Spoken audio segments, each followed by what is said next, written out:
Howdy, boys, girls, and welcome back to the Carla and Crappy Show. This is our 2013 college football preview. I'm Crappy. That's Carla. Say hi. Hi, how are you? I'm doing great. How are you? Good. It doesn't feel much like football weather here, but we're like what 10 days away from the start of. Actually, less than that. Yeah, less than that. It starts A on week Thursday from night. yeah, Thursday night. Okay. Pretty crazy.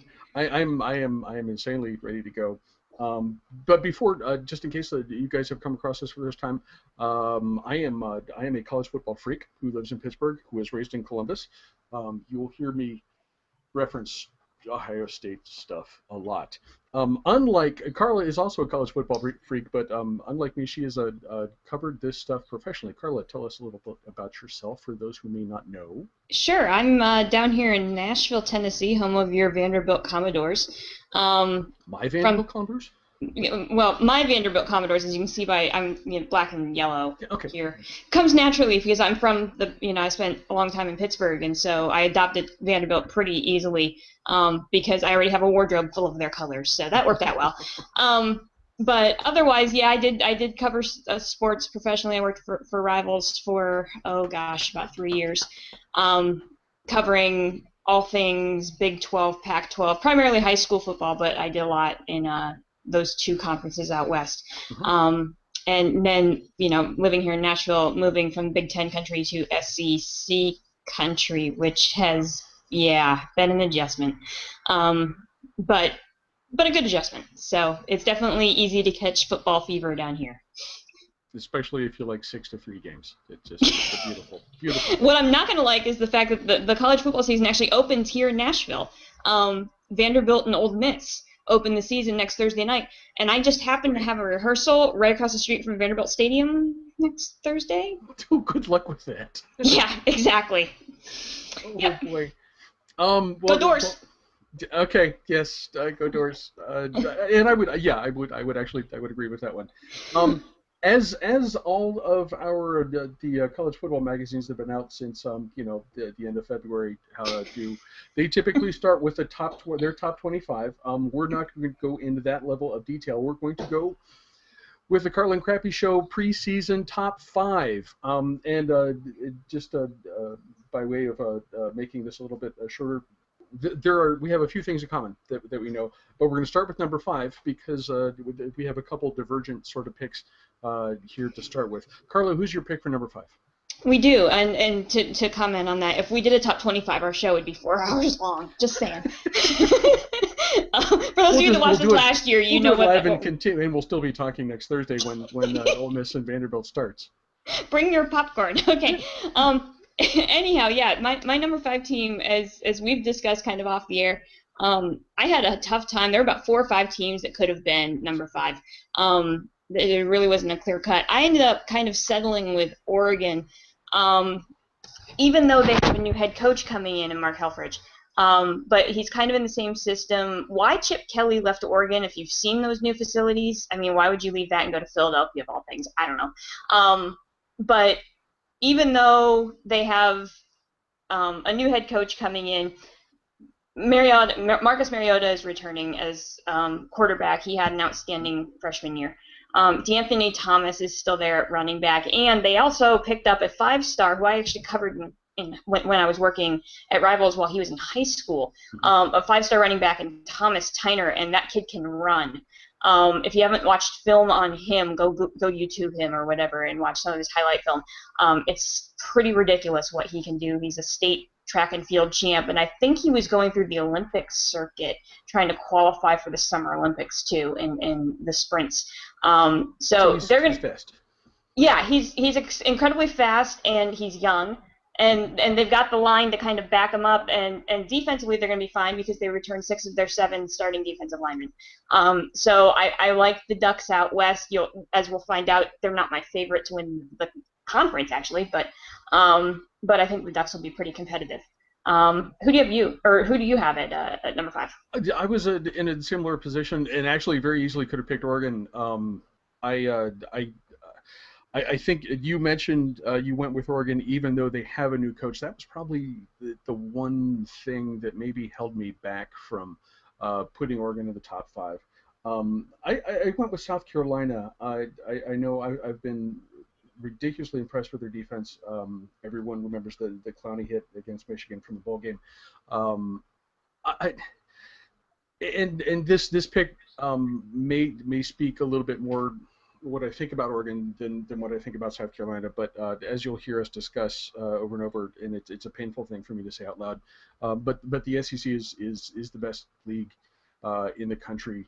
And I am skeptical with the exception of a couple teams. I'm skeptical about the strength of the pack, whatever it is now. So anyway, but the South Carolina Gamecocks would be my number 5 pick. Plus, I think the Oregon's players are going to be distracted by the waterfalls in their locker room. Maybe I don't know, but no, it's ridiculous. Possible. It really is. Number 4, we also diverged here. Who do you have for your 4th pick? Well, I'm going to kind of build off of what you just said because I actually have South Carolina at number 4. Like you said, I mean, everybody remembers the Clowney hit. I mean, that was, arguably the play of the entire season last year, and obviously, he is back. They also picked up, a big plus in Connor Shaw, their quarterback, coming back. I mean, everybody thought he was probably going to go in the NFL draft. He's opted to come back for his senior season. There are still some questions there. He lost his center to graduation, so he'll have to, learn some new exchanges. Shouldn't be a huge issue. The other big question with South Carolina is they lost all 3 of their starting linebackers. So as long as they can replace them, and obviously they lost Marcus Lattimore to the NFL, and obviously to that terrible injury last year. Yes. Which makes me cringe just even thinking about it. Don't YouTube that. YouTube Thomas Tyner. Don't YouTube the Marcus Lattimore. If you guys are watching the show, you've all seen it already anyway. That's true. But yeah, so even with those few question marks, I still think that the old ball coach has a good squad down there, and that South Carolina will win the SEC East and play in the SEC title game. Okay. My number 4 pick. Again, I'm stuck on the SEC, and this may not be the pick that people would expect me to, but I'm going to go with Georgia here. Impressive defensively. This is the team that took Alabama absolutely to the limit in the SEC title game a year ago. I think I think they're going to be they're going to have consistent quarterback play. A.J. McCarron at Alabama is a 3-year starter, but Georgia has a 3-year starter of its own in Aaron Murray. And I think I saw something. He's the only 3-year starter in the SEC at the moment that has 3 1,000-yard passing seasons. So, 3,000-yard passing seasons. He can throw the ball pretty well. And Georgia's offense is ridiculous to watch. That's why I have them in the number 4 slot. We have teams in common, 3rd, 2nd, and 1st. And actually, we'll have plenty of opportunity to talk with both of them. Carla, who did we have there? We actually both decided, and probably a little bit surprising, that we both have the Stanford Cardinal at number 3. Although, they're a top 5 pick in just about every poll. But I think the battle between Oregon and Stanford is going to be quite telling. And the fact that there are 2 Pac-12 teams in the top 5 in most polls in the country is also pretty interesting right now. Stanford, the notes that I had on Stanford, Kevin Hogan, and if people, those of you that watched the show last year, remember, I fully bashed Kevin Hogan when he came in at quarterback last year because I thought it was a terrible decision to bring him in. And, well, what do I know? He went 5-0 and won the Rose Bowl. So, that's why I sit here. But the other thing that they have is they do have a strong offensive line to protect Hogan. I mean, Hogan's got all kinds of time. As long as they find a running back, they should be in just okay, just swell shape out there in the West Coast. Do you have anything else in your notes on Stanford that we liked? We will get to Stanford as we get to other parts of the show. I'm gonna, okay. If you don't mind, I'm gonna take number 2. that okay? Go for it. To the surprise of no one, Carla and I both have the Ohio State Buckeyes as the number 2 team in the country. Again, we will have a lot more information about them as we get through. I will say this as someone who's had season tickets in Columbus since the late 90s and someone who's been watching Ohio State football for as long as I can remember. Um, Urban Meyer's offense this year, because he has more experience at quarterback, because he has not one but a couple guys who can fill sort of the Percy Harvin slot that he had at Florida. It's a hybrid back position, a lot of lining up in the slot a lot. I think Ohio State's offense is going to look unlike anything anyone in Columbus has ever seen in a scarlet and gray jersey, and for that reason. I think they are a solid number 2 pick. And to the surprise of absolutely nobody, we have the number 1 team in common as well. Carla, who would that be? Yeah, this is not going to be a surprise as we both went Crimson Tide in this one. Alabama at number 1. It's tough. How do you pick against them? A.J. McCarron is back at quarterback. 2 straight national championships. I mean, yes, their schedule is ridiculously tough being in the conference that they play in, but if they run the table again this year, they absolutely should be playing for a national title again. Not really a ton of questions either, which is slightly scary for those of us that are looking at it in advance. Big thing is TJ Yeldon is back at running back. He's just a sophomore, so he has some more experience behind him. Only real question is they got 3 starters in the offensive line that they need to replace, but it's Alabama and Nick Saban. I think they'll probably find somebody to fill those holes. So yeah, to no one, they're pretty much, they were almost a unanimous selection in the AP for number 1. Only 2. Somebody voted for Ohio State for number 1. I would 2 people didn't vote for Alabama. I just went and looked that up. So yeah, it's pretty much going to be yeah. And I should say that it wasn't me. It wasn't you? Okay. No. And that's good to know. If I had a vote, I wouldn't have. Number 2 seems the right place to be.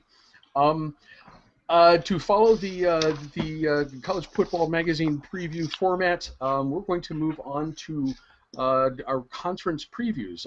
Once again, in the interest of brevity, which is sort of a funny thing for Carla and I to think about. We're going to stick with the conference champs and for the BCS conferences, which means we start, if we're going in alphabetical order, with something the All-American Athletic Union Conference. What is the AAC? Carla? AAC. I've never heard of this before. That's true. That's good. Nobody had ever heard of it until a couple months ago when they formed and finally named it. This is the conference formerly known as the Big East, which I have often joked that the only reason why they're named the American Athletic Conference is because the name Conference USA was already taken. Yes. Because that's pretty much what they are. It's kind of the leftovers from the Big East, the football schools, and about half of what used to be Conference USA. So they kind of merged together and formed a conference. But there's been pretty much a clear-cut favorite in this conference, and it doesn't really, there's not really even a question about it. It's just kind of by how many games they're going to win the conference. And that's Louisville. I'm sorry, I live in the South. Louisville. There we go. It's like 2.5 syllables. Yeah. Mm-hmm. Cue ball in mouth and say Louisville. Yeah, there we go. Teddy Bridgewater is back. He's on the Heisman list. As well he should be if he has a good, if he has a stellar season. He's definitely worth that. They had 6 players. This is kind of funny. They had 6 players on the first team all preseason in the Athlon Sports preseason magazine. If that doesn't say dominance, I don't know what does. That's pretty good. So I like Louisville to win the American Athletic Big East Conference USA. What I don't know. Yeah, the AAC. We got to be able to work out a better acronym for them. You would have thought. Particularly if you're moving back and forth between the AAC and the ACC, especially during basketball season. You still have the Big East, and you have this other thing, and then you have the ACC, and I'm awfully confused, which probably means I should just get to the part where I say I agree that Louisville is the class of whatever conference this is. I know Teddy Bridgewater's had some issues with injuries, and perhaps that's the only caveat. only because the Rutgers team, which I think is in this conference, whatever it's called, is a good club. It's an older, experienced group, and perhaps if Louisville runs into some injury issues, that might be an opening. But barring that, the Cardinals are clearly the class of this league, whatever it is. And that provides us a nice segue to the ACC, which is an acronym that all of us recognize, especially if we're talking about basketball. They do, however, play football there. And Carla, who's your pick for the conference champion of the Atlantic? I'm sorry. The Atlantic Coast. Yeah. Yes, that's them. The Atlantic Coast Conference that conveniently has divisions called Atlantic and Coastal. Yay. Hey, at least that kind of makes sense. I am proud to say, and I'm going on the record, and you can all laugh at me later at the end of the season, when we're all done with this. Clemson, this is your year. Yes, I know. We say it every year, and every year they're like, yeah, and they lose a game that they should have won. If Clemson's going to win the ACC, this is the year to do it. They're another team that benefited from the fact that they had a really brand name quarterback that decided to stay and come back for senior year, and that's Taj Boyd. He could have easily gone pretty early in the NFL draft. Decided to come back and play for a national championship. 4 of his offensive line returning, and he has wide receiver Sammy Watkins back. As well. So between all of those, and everybody remembers the way that Clemson defense played on New Year's Eve against LSU. So if the defense can keep that up, you have to like Clemson in the ACC. Who do you have? I have the Tigers as well, and for many of the same reasons. Particularly, you referenced their defense. Obviously, the offense is going to be a knockout. The Taj Boyd Sammy Watkins combination is that could be best quarterback receiver combination in the country. But the thing that makes this an easier pick for me is the way Clemson's defense played, particularly in their most recent game, the bowl game that you referenced. Florida State is going to have, as they do, they're going to have a really, really tough defense. I'm not sure what kind of offense they're going to have. A little inexperience on that side of the ball, and that makes the Tigers my pick for the league. We now move on to conferences that are less confusing names, perhaps. Well, not really. With the Big 12 and I'm going to give up on this whole thing. There are 12 teams in the Big 10, at least for this season, and someone's going to win it. And judging from our number 2 picks in the top 5, I think I know what you're going to say here. Who's your pick for the Big 10 championship? Yeah, I think we're probably on the same page here, and even though it pains me as the Penn State fan among the two of us, I think your Buckeyes win the Big 10. I think it could be pretty interesting down the stretch. I think the Big 10 championship game has the potential to be interesting, especially now that Ohio State and Michigan are not in the same division. Mm-hmm. In theory, you could have back-to-back Ohio State-Michigan games, which is kind of a fun little proposition, although probably not so much fun for you. Head explode. Yeah. Complete mess. Yeah. Send you lots of, I don't know. Valium. Yeah, that's what I was looking for. Yeah. if that happens. The other thing that's good for them is their schedule, which you can probably elaborate a lot more on, but I think the schedule plays out pretty well for your Buckeyes. I'll just let you talk because obviously you know this team inside and out. So it's the schedule helps certainly. They're not going to get my Buckeyes aren't going to get any help from the conference schedule. The Big Ten is going to not have a so hot season this year. Several years ago when the non-conference slate gets put together, you think a road game at Cal, and it's like, oh, wow, that's going to be a tough one. And, road games, especially West Coast road games, aren't ever going to be easy, but that's not the marquee game that maybe we thought it was when it was put on the schedule. There's some things on the schedule that you have to worry about. We have to play at Ann Arbor to play the season. The Buckeyes, actually, the game on the schedule that worries me the most is a night game at Northwestern. Northwestern has one of those bizarre offenses that you only see once a year if you see it at all. So that poses a problem for a defense that will be inexperienced, very talented, but very inexperienced. So that is a worry. But I still look at the schedule and I think, okay, winning out the regular season is doable. Who knows what happens with the Big Ten championship game? The Buckeyes haven't been in a position to play in that game since its inception. If it's Michigan for 2 weeks in a row, I'm going to be a complete wreck. You're going to be a basket case. But and then you also have to think, okay, we'll see what happens with the bowl game and a potential national championship. That's looking way ahead. For now, I'm comfortable in saying that the Buckeyes will be the Big Ten champions in 2013. Yeah. The other thing that you have going for you right now is the fact that Ohio State doesn't play Nebraska this year. That's obviously a big plus for them. But like you, that Northwestern game, scary. Mm-hmm. Mm-hmm. I've thought so for a while. I'm not going to be in good shape on that day. From the Big Ten that has 12 teams, we go to the Big 12, which has, I don't know how many teams we have now.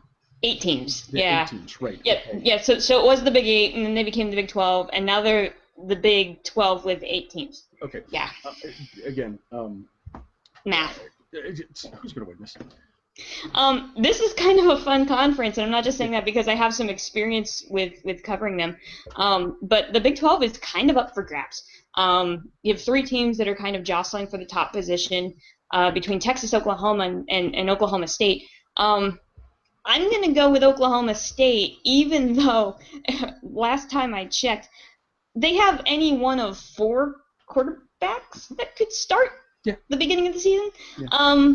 Likely they're going to go with Clint Shelf, who played a good portion of the year last year, but the fact that that's still kind of up in the air and yet everybody's picking them to win the conference is kind of ironic. The other big thing is that they have is defense. They've got 7 returners on their defense, which is good, and their schedule is favorable, which you and I love to talk about. The fact that even though they play at Texas, which is going to be, that obviously will be a huge game on the schedule. The last game of the year, Bedlam, is at Stillwater this year, which is a good thing for the Cowboys. More than likely, that'll be kind of the de facto conference title game because they don't have one of those anymore because they only have 8 teams. But the fact that that's in Stillwater at that point, I think that gives the edge to the Cowboys, and they actually win the conference this year. That's the sole reason that I picked the Cowboys as well. There are a lot of warning signs there. You mentioned the thing about 4 quarterbacks. That's always a difficult situation to manage. Yeah, I think I'm correct in that they have new coordinators on both sides of the ball. Also, not an easy thing to deal with. That's a transition that I'm sure they're working through in preseason camp right now. I am not as convinced as maybe you are that Texas has returned to its rightful place in the college football pantheon. I think they may still be a year or 2 away. Which brings me to the Oklahoma State game. 2 very strong teams. Given that the game is in Stillwater this year, that's where I see the edge, and that's where I think the conference championship will be decided. And I'm as you said, I'm going with the Cowboys. The Pac-12, they actually have 12 teams. Or do they have more? They do. Remarkably, they do have 12 teams. Okay, we finally have one that makes sense. Except, I'm not sure how Colorado's in the. Okay, the more I think about this, the worse it gets. Given that we both have a Stanford number 3 in the country, I'm going to guess that you're going with the Cardinal for the conference champion. I am, and I think this is something that we both have in common as well. Is obviously that Stanford-Oregon game is huge, because there's not really anybody in the South that really is going to pose a serious threat in the Pac-12 title game. So pretty much whoever wins the North between Stanford and Oregon, you might throw Oregon State in there just for funsies. They're right kind of on the fringe, but I don't think they'll be there. but yeah, the winner of Stanford Oregon is probably 95% likely to win the conference. Again, schedule huge for Stanford. They play Arizona State, UCLA, and Oregon all at home, which is huge for them. They also play Notre Dame at home, which could be a ton of fun. I'm sure we'll talk about that in a little bit here. The only game that I have is I mentioned the Oregon State Beavers. They could be a trap game. They fall right in between UCLA and Oregon, and if UCLA they showed some mettle last year.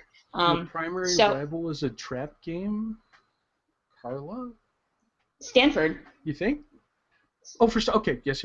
Yeah, we're not talking Oregon. We're talking Stanford. Okay. Yeah. Okay. Yeah. No, I mean, I think Stanford could potentially. I mean, Stanford UCLA has a little bit of history behind it. UCLA's been up, and you've got to think they're going to contend for the South title this year. They'll be right there with Arizona State, I would think. So yeah, I think making sure you don't do something dumb against UCLA, and then looking ahead to Oregon, you might overlook Oregon State. So, and Oregon State's a good team. They put together a really nice season last year. So I would watch out for that. Otherwise, the only other game that Stanford really needs to kind of keep on their radar, and they do because it's a rivalry, is at USC. If they played USC at home, I would say it's a slam dunk, Stanford. But going to the Coliseum, not the easiest place in the world to play, regardless of what their situation is, offensively, defensively, doesn't matter. That's one of those kind of atmosphere kind of things. It's just like going to the Horseshoe, just like going, to Michigan. But other than that, Stanford. Okay. As you said, Stanford is my pick as a champion as well. I don't see anyone in the Pac-12 South competing with either with the Ducks or the Cardinal. So I think the game between Stanford and Oregon is the de facto Pac-12 championship. I'm also given that Stanford was robbed of its win at Notre Dame a year ago. I look at that game, which I believe wraps up the regular season for Stanford, as a huge game, and something that will keep the Cardinal engaged through the entire season. That's going to be I will make a point of watching that one if I am able. But I think Stanford is because of the schedule. I see them as the Pac-12 championship champion as well. And that leaves us with the Southeastern Conference. Again, common number one picks. Pretty clear which direction we're going here, right? Yeah, I think Alabama wins it. I think the more fun discussion to have right now is who's going to win the East. Because right now, depending on who you ask, it could be Georgia, it could be South Carolina, it could be Florida. So I think, personally, I don't think it matters who Alabama plays in the title game. Although we said that last year, and look at what Georgia did. So and Alabama, it's the SEC. They've got a tough schedule. They have to get past LSU. They have to get past Texas A&M, which obviously is the game everybody is talking about right now.